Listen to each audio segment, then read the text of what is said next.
Good morning dear students. एक बार फिर से आप सभी विद्यार्थियों का तोदी कॉलेज के यूट्यूब चैनल पर स्वागत है। देखिए, अपन लोग बात कर रहे थे अपने बीएससी सेकेंड ईयर का जो आपका यूनिट फर्स्ट है थर्मोडायनेमिक्स, उसमें अपन लोगों ने जो बात की थी लास्ट क्लासेज में वो एंट्रोपी, ऊष्मागतिकी के नियम वगैरह इनके बारे में बात की थी। आज जो आपके सामने जो है आप लोगों का वो है आप लोगों का हीट कैपेसिटी, ऊष्माधारिता। ये क्वेश्चन 3.5 नंबर की फॉर्म में आप लोगों का पूछा जाता है और पूछने का तरीका क्या रहता है कि ऊष्माधारिता को परिभाषित करते हुए सीपी व सीवी को समझाइए तथा इन दोनों में क्या संबंध होता है उसको डेराइव कीजिए।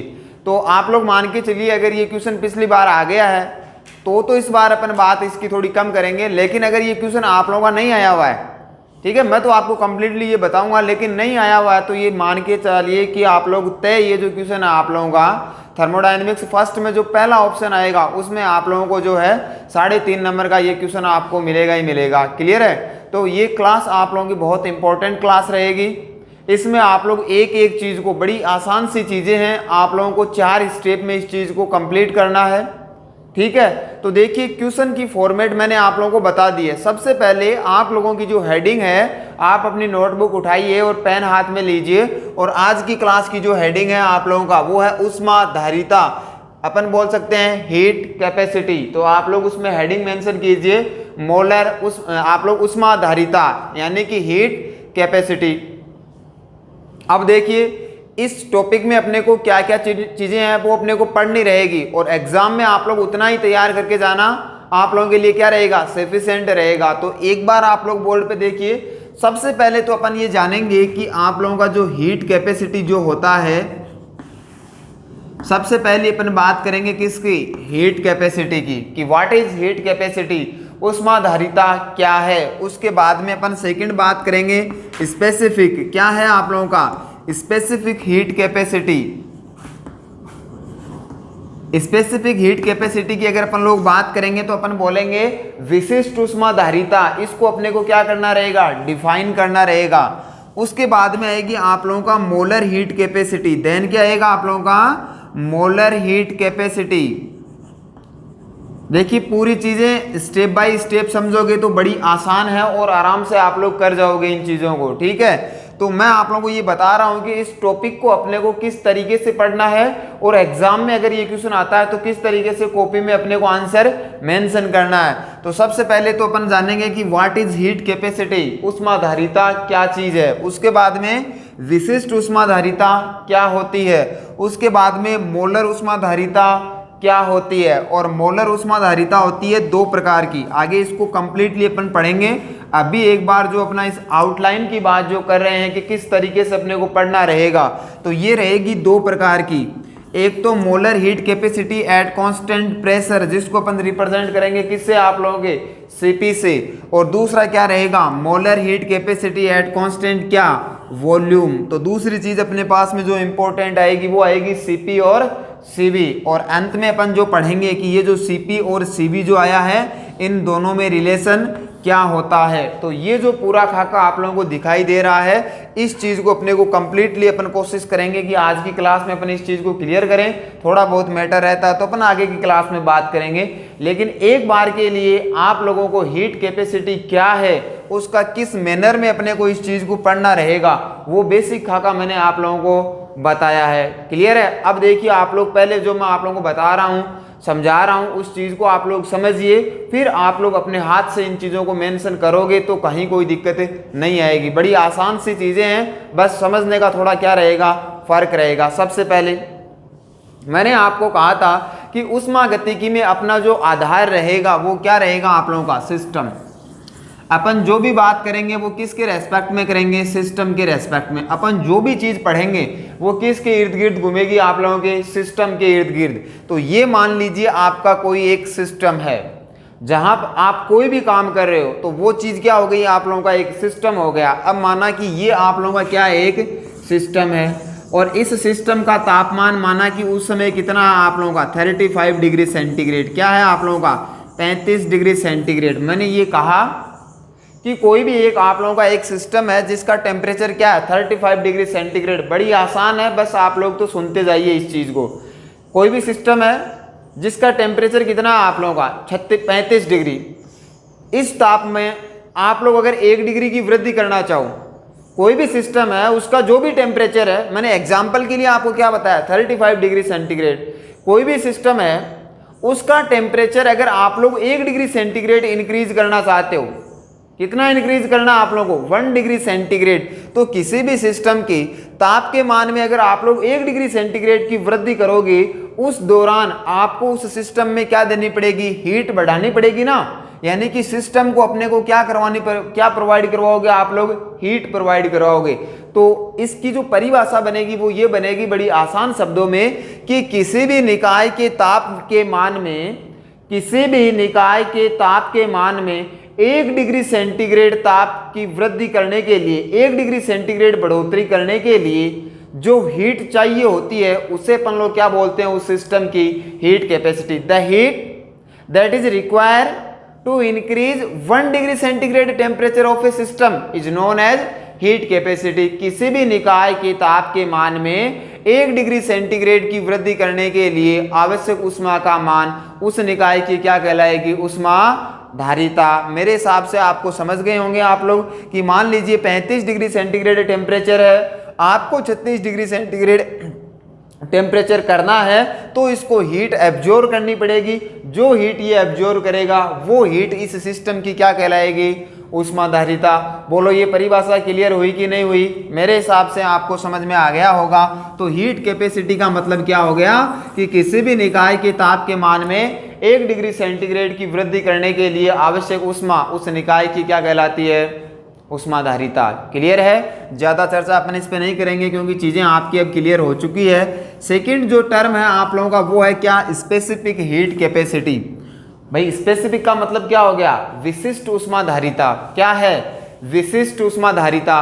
अब आप बोलोगे कि सर ऊष्माधारिता तो समझ में आ गई, विशिष्ट ऊष्माधारिता क्या है, तो एक विशेष शब्द इसमें जोड़ दिया जाएगा जिससे ये ऊष्माधारिता क्या हो जाएगी, विशिष्ट ऊष्माधारिता। और विशिष्ट ऊष्माधारिता का क्या अंतर आएगा ऊष्माधारिता से, जो अंतर आएगा, जो डिफरेंस आएगा वो क्या आएगा, यहाँ पे क्या बोला था, किसी भी निकाय के ताप में 1 डिग्री सेंटीग्रेड की वृद्धि। अब चेंज क्या आएगा, कोई भी निकाय है लेकिन उसमें जो पदार्थ आप लोगों ने लिया है उसकी क्वांटिटी को अपन लोगों ने क्या कर दिया है, उसकी मात्रा को अब अपन लोगों ने क्या कर दिया है, 1 ग्राम।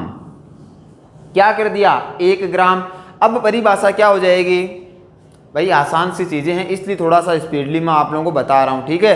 बाकी इन्हीं चीजों में अपन समय लेते रहेंगे तो फिर आगे और भी क्लासें अपने आनी करनी है, ठीक है।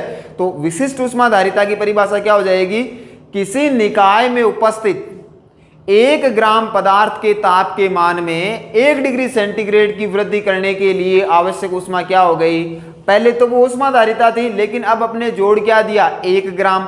1 ग्राम विशेष शब्द जोड़ते ही ऊष्माधारिता अब क्या बन गई, विशिष्ट ऊष्माधारिता। You can say specific heat capacity. We can say when we increase 1 gram substance temperature, कितना, 1 ग्राम पदार्थ का 1 डिग्री सेंटीग्रेड अगर आपको टेम्परेचर इंक्रीज करना है, that time the heat is required, that is known as specific heat capacity.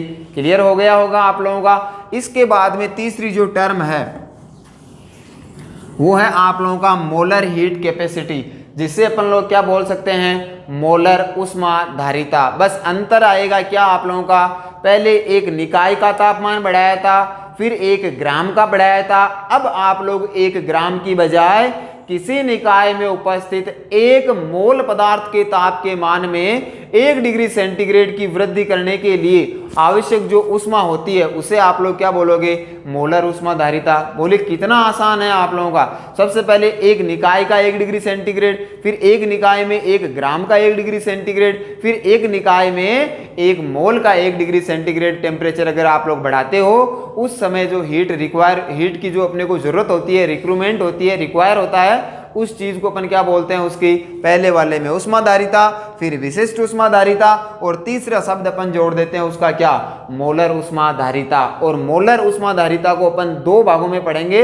एक बार तो अपन system का टेम्परेचर, एक बार तो अपन सिस्टम का क्या करेंगे, वॉल्यूम कांस्टेंट कर देंगे, आयतन को नियत कर देंगे और एक बार आयतन की बजाय अपन प्रेशर को क्या कर देंगे, कांस्टेंट कर देंगे। तो किसी भी निकाय में 1 मोल पदार्थ है, प्रेशर उसका कांस्टेंट है, 1 डिग्री की अगर आप लोग इंक्रीज करते हो तो उस समय की हीट कैपेसिटी को अपन क्या बोल देंगे, molar heat capacity at constant pressure, जिसको रिप्रेजेंट कर देंगे किससे, आप लोगों का सीपी से। वहीं अगर आप लोगों का 1 मोल पदार्थ किसी निकाय में है, आयतन को आप लोगों ने फिक्स कर दिया, 1 डिग्री सेंटीग्रेड टेम्परेचर आप लोगों ने बढ़ा दिया, that time the heat capacity is known as molar heat capacity at constant volume. ये क्या हुआ आप लोगों का सीपी और सीवी। फिर एक एंथैल्पी के फार्मूले से अपन लोग सीपी और सीवी में क्या बता देंगे, संबंध बता देंगे, क्योंकि एंथैल्पी में आप लोगों को बता चुका। तो ये सब चीजें अपन लोग पढ़ेंगे किसके बारे में, आप लोगों का हीट कैपेसिटी के बारे में। जो मैंने बोला है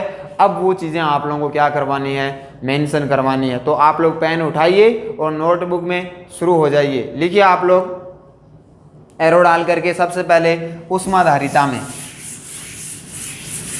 किसी निकाय के ताप के मान में किसी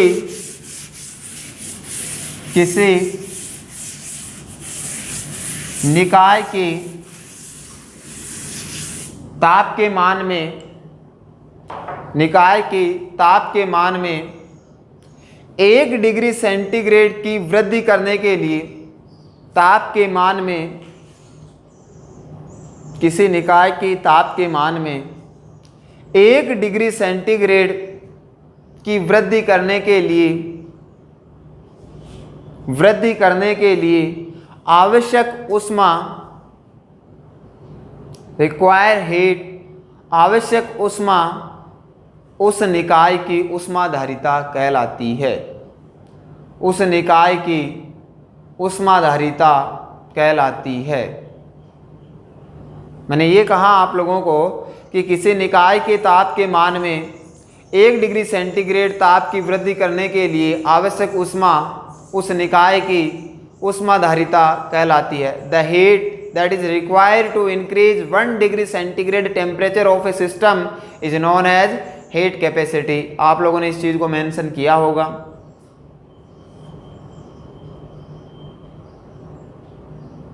क्लियर है, परिभाषा मेरे हिसाब से आप लोगों ने मेंशन कर ली होगी। आगे देखिए आप लोग, मैंने ये कहा कि ये क्या है आप लोगों का एक सिस्टम है।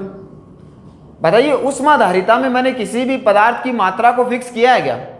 भाई अपन लोगों ने सीधी परिभाषा बोली, किसी निकाय का ताप, मैंने 1 ग्राम नहीं बोला अभी। भाई 1 ग्राम बोलते ही वो क्या हो जाएगा, विशिष्ट ऊष्माधारिता। तो अभी तो अपन क्या पढ़ रहे हैं, ऊष्माधारिता। ना मैंने 1 मोल बोला, मैंने तो ऊष्माधारिता की परिभाषा ये बताइए कि किसी भी निकाय का ताप 1 डिग्री सेंटीग्रेड बढ़ा दो तो निकाय में जो पदार्थ है उसकी मात्रा को अपन लोगों ने फिक्स थोड़ी किया है, मात्रा को फिक्स नहीं किया ना। अगर किसी चीज की मात्रा को फिक्स कर देते तो मात्रा क्या हो जाती, फिक्स हो जाती। और किसी भी चीज की मात्रा फिक्स हो जाती है तो आप लोगों को मैंने 2 गुणधर्म बताए, एक तो मात्रा आश्रित गुणधर्म और एक मात्रा स्वतंत्र गुणधर्म। तो मात्रा तो आप लोगों ने क्या कर दी, फिक्स कर दी। अब मात्रा तो कम ज्यादा नहीं हो सकती ना, तो वो गुणधर्म अपने आप क्या हो जाएगा, गहन गुणधर्म। लेकिन यहां अपन लोगों ने मात्रा को फिक्स थोड़ी किया है, नहीं किया। यानी कि मात्रा को अपन क्या कर सकते हैं, कम और ज्यादा कर सकते हैं। कहने का मतलब क्या है, 2 गुणधर्म मैंने आपको बताए थे, थोड़ा स्पीडली बोलूंगा। एक तो क्योंकि बता चुका, एक तो है मात्रा आश्रित गुणधर्म, विस्तीर्ण गुणधर्म, किसी निकाय के ऐसे गुणधर्म जो निकाय में पाए जाने वाले पदार्थ की मात्रा पे डिपेंड करते हो। लेकिन अगर आप लोग मात्रा को फिक्स कर देते हो तो फिर वो मात्रा पे डिपेंड ही नहीं करेंगे। दैट टाइम वो प्रॉपर्टी क्या हो जाएगी आप लोगों का, गहन गुणधर्म, जो कि मैं आप लोगों को बता चुका। तो अब आप लोग मेरे को ये बताइए कि ऊष्माधारिता जो है, मैं आप लोगों से विशिष्ट ऊष्माधारिता और मोलर हीट कैपेसिटी नहीं पूछ रहा हूं, पहली टर्म पूछ रहा हूं। ऊष्माधारिता में आप लोगों ने मात्रा को फिक्स किया है या स्वतंत्र रखा है? भाई मात्रा तो अपन लोगों ने ली नहीं है ना, इसका मतलब मात्रा तो क्या है आप लोगों का, फिक्स नहीं किया अपन लोगों ने। यानी कि मात्रा कम ज्यादा हो सकती है। इसका मतलब जहां मात्रा कम ज्यादा हो सकती है वो गुणधर्म कौन सा होता है आप लोगों का, विस्तीर्ण गुणधर्म। कौन सा गुणधर्म होता है आप लोगों का, एक्सटेंसिव प्रॉपर्टी। विस्तीर्ण गुणधर्म बोलते हैं, अथवा क्या बोलते हैं, मात्रा आश्रित गुणधर्म, जो कि मैं आप लोगों को बहुत अच्छी तरीके से आप लोगों को बता चुका हूं। ठीक है, तो मोलर ऊष्माधारिता और स्पेसिफिक हीट कैपेसिटी, जो कि बाद में आने वाली टर्म है। अभी अपन क्या पढ़ रहे हैं, ऊष्माधारिता। तो बताइए आप लोग, ऊष्माधारिता क्या हो जाएगा, एक विस्तीर्ण गुणधर्म हो जाएगा। तो आप लोग कॉपी में मेंशन कर सकते हो। ऊष्माधारिता एक विस्तीर्ण गुणधर्म है। Heat capacity is example of an extensive property. Heat capacity is the example of extensive property. ऊष्माधारिता विस्तीर्ण गुणधर्म का एक उदाहरण है अथवा ऊष्माधारिता एक विस्तीर्ण गुणधर्म है। दोनों एक ही चीजें हैं आप लोगों की। ये स्टेटमेंट भी आप लोगों को समझ में आ गया होगा। कई बार कंपटीशन एग्जाम में ये आप लोगों से पूछा जाता है कि ऊष्माधारिता है विस्तीर्ण गुणधर्म, गहन गुणधर्म, दोनों, नन ऑफ दीज। तो केवल ऊष्माधारिता की बात करें तो वो क्या है आप लोगों का, केवल ऊष्माधारिता विस्तीर्ण गुणधर्म है। उसके बाद में नेक्स्ट स्टेटमेंट आप लोग लिखिए, ऊष्माधारिता को कैपिटल सी से दर्शाते हैं। Heat capacity is denoted by capital C. ऊष्माधारिता को कैपिटल सी से दर्शाया जाता है। ऊष्माधारिता को कैपिटल सी से दर्शाया जाता है। Heat capacity is denoted by capital सी।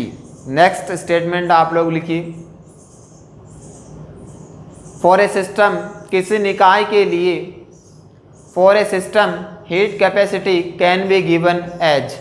किसी निकाय के लिए ऊष्माधारिता का मान निम्न प्रकार से दिया जा सकता है। For a system heat capacity can be given as. किसी निकाय के लिए ऊष्माधारिता का मान निम्न प्रकार से दिया जा सकता है।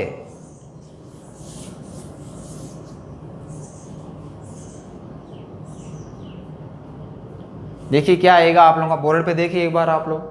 तो हीट कैपेसिटी को अपन किससे रिप्रेजेंट करते हैं, सी से, और किसी सिस्टम का देना है तो ये आप लोगों का डेल क्यू अपॉन ये क्या आ जाएगा आप लोगों का डी टी। ये क्या है आपका इक्वेशन फर्स्ट, लिख लीजिए आप लोग equation first.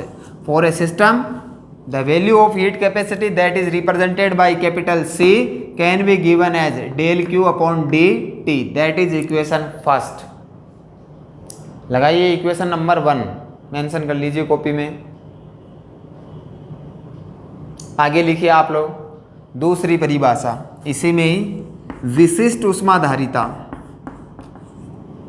Step by step पढ़ाऊंगा, बिल्कुल आप लोगों को कहीं कोई दिक्कत नहीं आएगी। आगे है विशिष्ट ऊष्माधारिता, स्पेसिफिक हीट कैपेसिटी। बहुत मज़ेदार टॉपिक है आप लोगों का, एग्जाम में बहुत बार इसके क्वेश्चन आए हैं। कहाँ से आए हैं, एक तो मैंने बताया आप लोगों को पहले कि ये क्या है आप लोगों का एक्सटेंसिव प्रॉपर्टी। कंपटीशन की भी बात कर रहा हूँ, ऑब्जेक्टिव भी बात कर रहा हूँ, और थ्योरेटिकल तो पूरा समझा ही रहे हैं अपन लोग। तो नेक्स्ट है आप लोगों का विशिष्ट ऊष्माधारिता। हेडिंग डाल लीजिए आप लोग specific heat capacity. Specific heat capacity, अब अंतर क्या आएगा आप लोग समझ गए होंगे कि सर अब तो हमारे समझ में आ गया, आप थोड़ा और स्पीड से पढ़ाओ तो भी हमें प्रॉब्लम नहीं है। अमूमन होता है ना अपनी क्लास में, शुरू में जो 1 या 2 क्लास आती है तो उसमें आपको ये लगता है कि ये क्या चल रहा है, स्पीड बहुत है। लेकिन जैसे ही एक बार आप लोगों में रिदम आती है, बाहर से ये लगता है कि पता नहीं इतनी तेजी से अपन पढ़ रहे हैं कि बच्चों के समझ में आ रहा है कि नहीं आ रहा है। लेकिन आप लोग रिदम पकड़ने के बाद में आप लोग खुद ही बोलते हो कि सर आप अब इसको और स्पीड इंक्रीज कर सकते हो। तो वही बात अब होने जा रही है, समझ में आया हुआ है पूरा। लिखिए आप लोग, किसी निकाय में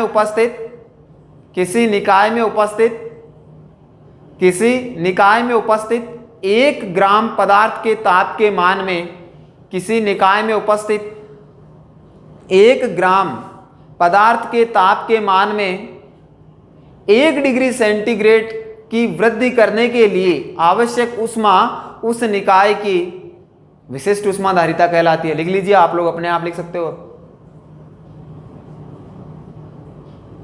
किसी निकाय में उपस्थित 1 ग्राम पदार्थ के ताप के मान में 1 डिग्री सेंटीग्रेड ताप की वृद्धि करने के लिए आवश्यक ऊष्मा उस निकाय की विशिष्ट ऊष्माधारिता कहलाती है। उस निकाय की विशिष्ट ऊष्माधारिता कहलाती है।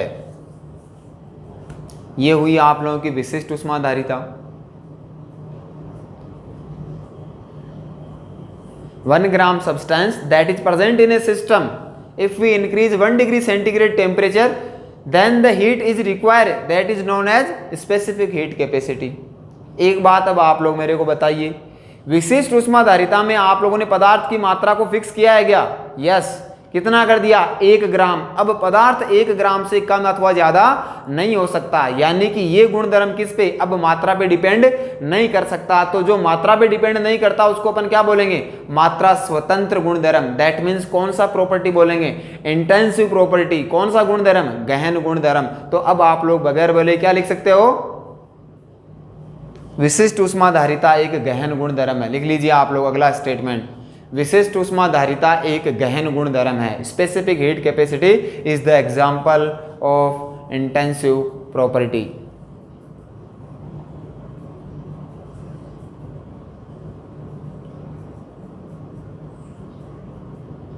क्लियर है, यहां इंपॉर्टेंट लगा सकते हो आप लोग, स्टार लगा लीजिए इस स्टेटमेंट के, कई बार पूछा जाता है। विशिष्ट ऊष्माधारिता, और आप लोग ऊष्माधारिता को देखते ही क्या होता है, ओवर कॉन्फिडेंस होता है, और ऊष्माधारिता को देखते ही अपन लोग क्या कर जाएंगे उसको, एक्सटेंसिव प्रॉपर्टी। बट विशिष्ट, अगर अपन लोगों ने विशिष्ट शब्द लगा दिया तो उसी समय वो एक्सटेंसिव प्रॉपर्टी किस में आ गई, आप लोगों का इंटेंसिव प्रॉपर्टी में। क्लियर है, तो इस चीज को थोड़ा ध्यान रखिएगा आप लोग। आगे अपन बात करते हैं, तीसरी कौन सी है आप लोगों की, मोलर हीट कैपेसिटी, मोलर ऊष्माधारिता। तीसरी परिभाषा भी लिख लीजिए, मोलर ऊष्माधारिता, मोलर हीट कैपेसिटी। थर्ड जो अपन बात करने जा रहे हैं वो क्या है आप लोगों का, molar heat capacity, MHC, molar heat capacity. अब आप लोग परिभाषा अपने आप ही लिख लोगे, क्या है, 1 ग्राम की जगह क्या आ जाएगा, 1 मोल। लिख लीजिए, जो परिभाषा आप लोगों ने लिखी है विशिष्ट वाली में, वहाँ 1 ग्राम की बजाय आप लोग क्या कर दोगे, 1 मोल। ठीक है, उतारिए आप लोग, तब तक मैं देखता हूँ आप लोगों की इस चीज़ को आप लोग कर पाते हो कि नहीं कर पाते हो। नहीं कर पाते हो तो मैं वर्बली स्टेटमेंट बोलूँगा आपका 1 मिनट के बाद।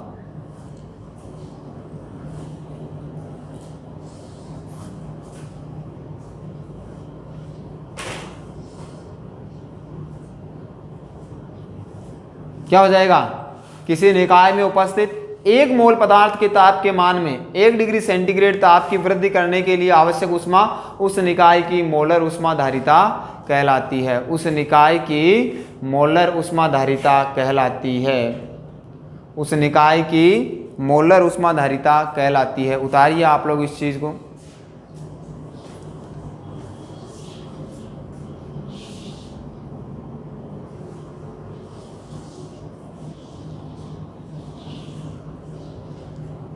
ठीक है, अब देखिए यहां से अपना जो है आगे का पोर्शन शुरू होने जा रहा है। मोलर ऊष्माधारिता परिभाषा आप लोगों ने लिख ली होगी। अब भी अगर नहीं लिख पा रहे हो तो फिर अपना ऊष्माधारिता और विशिष्ट ऊष्माधारिता को पढ़ना क्या है, वेस्ट है ना, उस व्यर्थ है। ठीक है, तो अब आप लोगों को आनी चाहिए ये चीजें। ठीक है, अब देखिए बताइए, यहाँ पदार्थ की मात्रा आप लोगों ने फिक्स की कि नहीं की, कर दी। कितनी कर दी, 1 मोल। तो ये भी क्या हो जाएगा आप लोगों का, इंटेंसिव प्रॉपर्टी। तो लिख लीजिए, यह भी एक गहन गुणधर्म है। It is also an intensive property, it is also an intensive property, है ना। मोलर हीट कैपेसिटी भी क्या हो गई आप लोगों का, इंटेंसिव प्रॉपर्टी। लिख लीजिए आप लोग।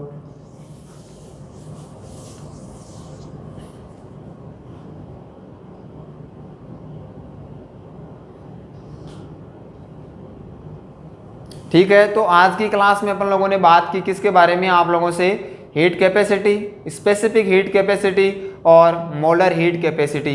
आगे की जो अपनी क्लास आएगी उसमें अपन बात करेंगे मोलर हीट कैपेसिटी के प्रकार। तो हेडिंग तो एक बार आप लोग लिख लीजिए, मोलर ऊष्माधारिता के प्रकार। आप लोग अपनी नोटबुक में हेडिंग डालिए, मोलर ऊष्माधारिता के प्रकार, types of molar heat capacity, types of molar heat capacity. इसके बाद में जो इससे आगे की जो क्लास आएगी उस क्लास में अपन बात करेंगे किसके बारे में, मोलर हीट कैपेसिटी के बारे में। तो इन चीज़ों को आप अगली क्लास में समझो। इससे पहले आप लोगों को आज की जो अपनी क्लास हुई है उस क्लास में जो मैटर है उसका आप लोग रिवीजन करोगे, उस चीज़ को आप लोग बार बार समझोगे, तब जाकर के आप लोगों को अगली क्लास में जो मोलर हीट कैपेसिटी है उसका पूरा का पूरा जो है आप लोगों का मोलर हीट कैपेसिटी के प्रकार और सीपी और सीवी में संबंध, इन दोनों चीज़ों को आप लोग पढ़ पाओगे। तब तक के लिए आप सभी विद्यार्थियों का धन्यवाद। आगे की बात करेंगे अपन लोग अगली क्लास में।